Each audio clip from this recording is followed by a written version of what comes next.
प्रीती ओम नावाचं 15 वर्ष मी बेळगावला करत होतो. आणि माझा मित्र होता, तो काय मला म्हणायचा, मला समुद्रकिनाऱ्यावर जायला अतिशय किरण आवडतं आणि तुझी कंपनी मला पाहिजे.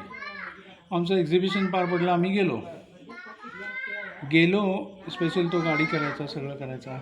मी नॉनव्हेज न खाणारा माणूस. कुठंतरी जाऊन आम्ही पणजीला यायला काहीतरी फळं बिळं असं म्हणायचं. आणि एक दिवशी असं झालं, माझ्या मनात असं होतं की काही झालं तरी आपण मंगेशीला जाऊन सेवा करायची.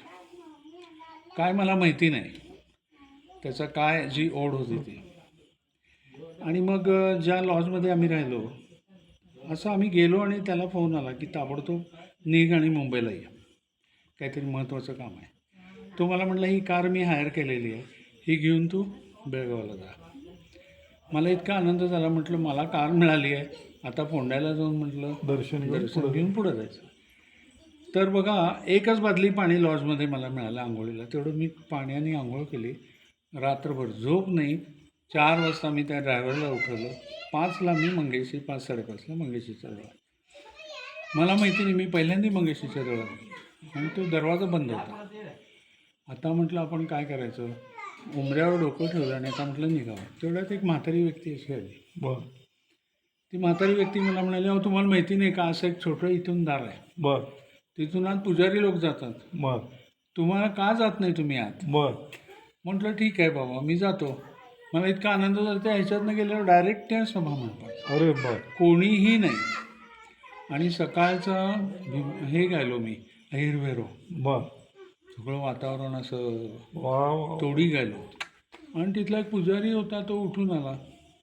नाही तुम्ही आज चला म्हणाला गाभाऱ्यात. आता म्हटलं ती तुमचं एवढं सोवळं ते ब्राह्मणांना सुद्धा आम्हाला घेत नाहीत आणि सारस्वत ब्राह्मणांनाच घेतात. परत माझ्या अंगावर हे कपडे आणि हे कसं मी येणार, तुम्हाला त्याचं काही नाही म्हणाल, तुम्ही आत या. मग ती चांदीचे सगळे दरवाजे आहेत असे आतमध्ये, ते सगळे ओलांडून मी आत गेलो. तिथं विहीर आहे, सगळं वैभव आहे मंगेशीचं, चांदीची भांडी तिथं त्यांनी त्या विहिरीतलं पाणी ओढलं चांदीच्या ह्याने आणि ते पाणी घेऊन मला सगळं प्रोक्षण केलं. जे शिवलिंगावर घालायचं ते सगळं मला घातलं. तुला काय पाहिजे म्हटलं, मला काहीच नको आहे. काय मागणार, किती काय मागणार, फक्त माझ्या आईला हार्ट अटॅक आला होता, आईला बरं नाही आहे माझ्यामध्ये. ते म्हणाले ही बेलपत्र घे आणि तुझ्या आईला तू घेऊन येशीलच, ती नक्की बरी होणार. पुढे 1 वर्षाने काय झालं, माझी मावशी रिटायर झाली, कराडला होती, टीचर होती. ती म्हटली, अक्का अगं लहानपण आपलं इतक्या गरिबीत गेलं आहे, तर तुला मला जरा गोवा हिंडून आणायचं. अरे बघा. म्हणून आम्ही स्पेशल गाडी करून गोव्याला गेलो. पण तो पुजारी मला दिसला नाही. दर्शन झालं. येऊ सर.